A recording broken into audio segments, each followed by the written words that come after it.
Assalamualaikum warahmatullahi wabarakatuh. Perkenalkan, nama saya Sidiki.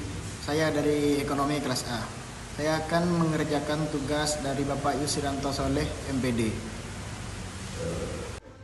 Evaluasi pembelajaran dibagi menjadi 4. Yang pertama entry behavior test, yang kedua pre-test, yang ketiga post-test, dan yang keempat embedded test.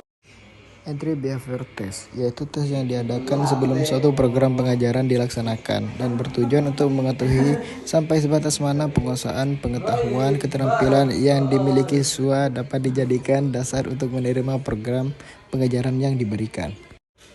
Inilah contoh dari entry behavior test. Apa yang dimaksud dengan permintaan elastis? Jawabannya, permintaan elastis adalah kondisi di mana perubahan harga barang akan berdampak besar terhadap jumlah barang yang diminta. Nomor 2, sebutkan 2 faktor yang mempengaruhi penawaran. Jawabannya, 2 faktor yang mempengaruhi penawaran adalah biaya produksi dan teknologi. Ketiga, apa perbedaan antara inflasi dan deflasi? Inflasi adalah peningkatan harga-harga secara umum dan terus-menerus, sedangkan deflasi adalah penurunan harga-harga secara umum dan terus-menerus. Nomor 4, apa yang dimaksud dengan PDB atau produk domestik bruto? PDB adalah total nilai barang dan jasa yang diproduksi dalam suatu negara dalam jangka waktu tertentu. Nomor 5, sebutkan dan jelaskan satu prinsip dasar ekonomi. Jawabannya, salah satu prinsip dasar ekonomi adalah prinsip kelangkaan yang menyatakan bahwa sumber daya yang tersedia tidak cukup untuk memenuhi semua kebutuhan dan keinginan manusia. Dan contoh kedua dari evaluasi pembelajaran yaitu pretest. Pretest adalah tes awal atau pretest. Tes ini juga sering kita dengar dengan istilah pretest. Tes ini digunakan pada saat akan berlangsungnya penyampaian materi dengan tujuan untuk mengetahui sejauh manakah materi atau bahan yang akan diajarkan sudah dapat dikuasai oleh siswa.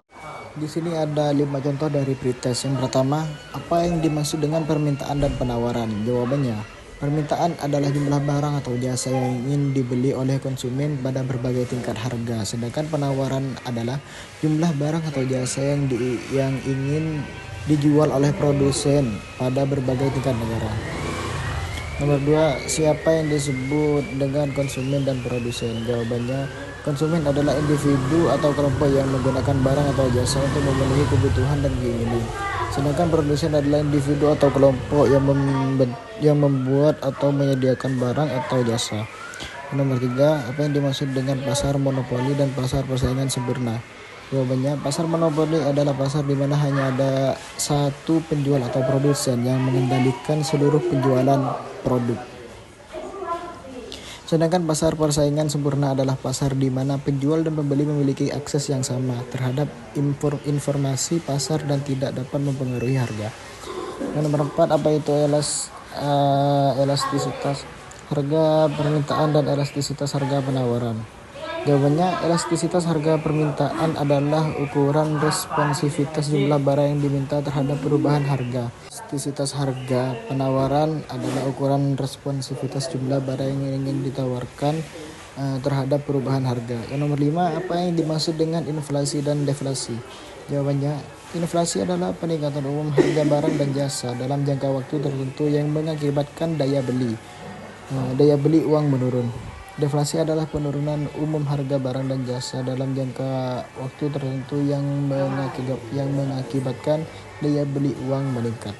Dan yang ketiga, post-test. Post-test adalah kebalikan dari pre-test, yakni kegiatan evaluasi yang dilakukan guru pada setiap akhir penyajian materi.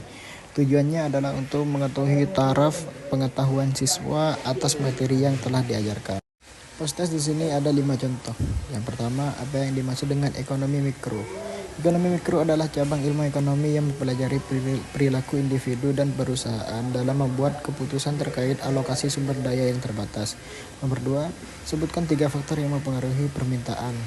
Harga barang itu sendiri, pendapatan konsumen, dan harga barang lain yang berhubungan. 3, apa yang dimaksud dengan inflasi? Inflasi adalah peningkatan umum harga barang dan jasa dalam periode waktu tertentu yang mengakibatkan penurunan daya beli uang. Yang nomor 4, jelaskan tentang hukum permintaan. Hukum permintaan menyatakan bahwa jika semua faktor lainnya tetap, maka ada hubungan negatif antara harga dan kuantitas barang yang diminati oleh konsumen. Artinya, jika harga naik, permintaan akan turun dan sebaliknya. Yang nomor 5, apa yang dimaksud dengan pasar monopoli? Pasar monopoli adalah struktur pasar di mana hanya ada satu penjual atau produsen yang mengendalikan seluruh penjualan dalam pasar tertentu.